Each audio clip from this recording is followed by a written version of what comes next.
So here we are near the end of February. Remember those New Year's resolutions you set?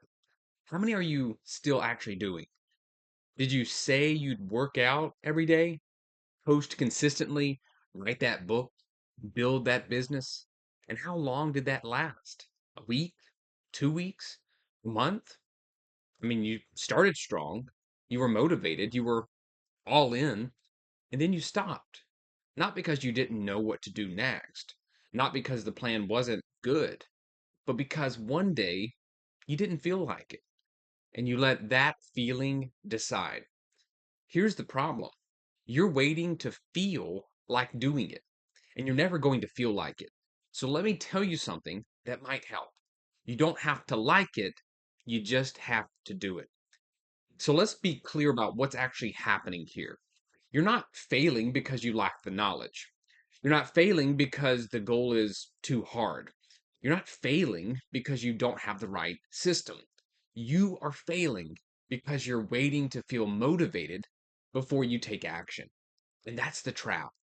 Because motivation doesn't create action. Action creates motivation. The feeling comes after you start, not before. So as long as you're waiting to feel like it, you're going to stay stuck because you're never going to feel like it. So why aren't you doing the thing? Well, the first reason is because you think you have to feel motivated to take action. You're waiting for the feeling to show up first, like motivation is some prerequisite. Like you can't do the thing unless you want to do it. But that's actually backwards because motivation doesn't create action, action creates motivation. You don't feel like going to the gym, but you go anyway. And 10 minutes in, you feel motivated to finish. You don't feel like writing, but you start typing. And once you get going, the motivation shows up. The feeling comes after you start, not before. So waiting to feel like it just keeps you stuck because you're waiting for something that only shows up after you take action. And the second reason is because you're giving into your feelings. You're giving your feelings actually veto power. If you don't feel like it, well, you don't do it. And on the surface, that makes sense. Why would you force yourself to do something you don't want to do? But here's the problem: your feelings aren't facts, they're just signals. And your old, comfortable self doesn't want to change. It doesn't want you to do the hard thing. It wants you to stay safe, to stay comfortable, to avoid discomfort. So your feelings will always tell you not to do the hard thing. And if you let your feelings decide, you'll never do anything that requires effort. You'll never push through that discomfort. You'll never change because change requires doing things you don't feel like doing. So stop giving your feelings the final say. Notice the feeling, yes, acknowledge it, and then do it anyway. The third reason is because you don't trust the process. You think one day won't matter. And you're right, one day won't. But it's never just one day. It's one day this week, and one day next week, and then it's 2 days, and then it's three. And before you know it, you've stopped doing it entirely. Because every time you skip, you're reinforcing the pattern.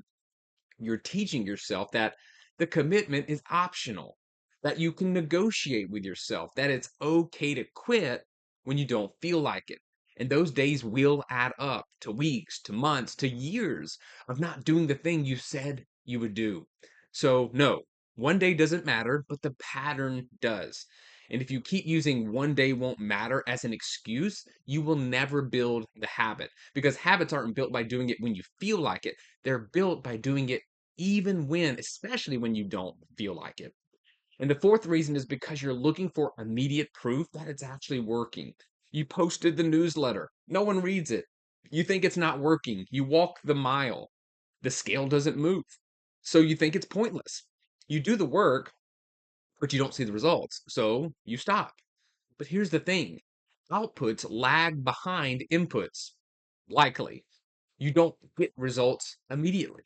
You get them over time, after weeks, after months, after you've put in enough reps that the work actually compounds. But you're looking for proof on day one, and when you don't see it, you quit. So you never get to the point where the work pays off because you stop before it has a chance to compound. You have to trust that the work matters even when you can't see it yet. The newsletter you post to 5 people today builds the habit that gets you to 5,000 people later. The walk that you don't want to take builds the discipline that gets you to your fitness goals. The work compounds, but only if you keep doing it, even when you can't see the results yet. So here's the shift you need to make. Stop treating how you feel as a valid reason not to do the thing. You don't have to like it. You don't have to be motivated.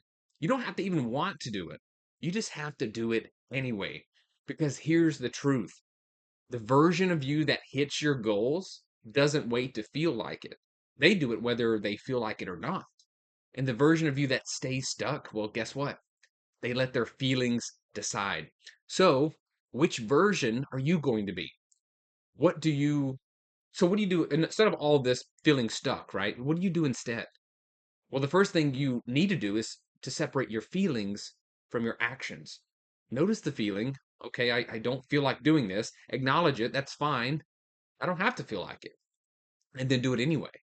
I'm doing it regardless of how I feel. Feelings are passengers, not the driver. They're allowed to be there in the back seat. They're allowed to have opinions, but they don't get to decide whether you do the thing or not. You decide. And once you make the decision, you follow through, regardless of how you feel. And that's the shift. Your feelings don't determine your actions, your commitment does. The second thing you need to do is to trust the actual inputs, even when you can't see the outputs or the results. You won't see results today, or tomorrow, or maybe even next week, but the work will compound. The newsletter you post to 5 people today builds that habit that will get you to the 5,000 subscribers later. The walk you don't want to take builds the discipline that gets you to your goal. The work you do when no one's watching is the work that gets you where you want to be, but only if you trust the process. Only if you keep doing it when you can't see the results yet. So stop looking for immediate proof and trust that the inputs will lead to the outputs, and keep showing up. The third thing you need to do is stop negotiating with yourself. One day won't matter is a negotiation. And every time you negotiate, you're training yourself that the commitment is optional, that you're not really serious, that you can skip when you don't feel like it, that it's okay to quit. So stop negotiating. The answer is always do it. Make it non negotiable, not a decision, not a maybe, just this is what I do. When it's non negotiable, there's nothing to decide. You just do it, whether you feel like it or not. And that's how you build the habit, not by deciding every day, but by making the decision once and following through every day. And the fourth thing you need to do is this: do it badly if you have to, but do it anyway. You don't have to do it perfectly. You don't have to do it enthusiastically. You just have to do it. Post the crappy newsletter. Walk the slow mile. Show up half heartedly. Done badly is better than not done at all. Because here's the thing: you're not building perfection, you're building consistency. And consistency is what gets you to your goal. Not perfection, not motivation, just showing up over and over again, even when you don't want to. So lower your standards if you have to, just don't stop showing up. And here's what I want you to remember: the work doesn't care how you feel about it, it just cares if you show up. So stop waiting to feel like it. Stop waiting for that magical motivation. Stop waiting for proof that it's working, and just do the thing. Even when you don't want to, even when it feels pointless, even when no one's watching. Because that's how you become the person who actually achieves the goal. Not by wanting it, but by doing it anyway. If you are an overthinker and want more support on your journey as you work through whatever is keeping you stuck, you can explore all the options to work with me by going to natehooks.com. The link is in the description below. And until next time, remember, motivation is optional. Showing up isn't.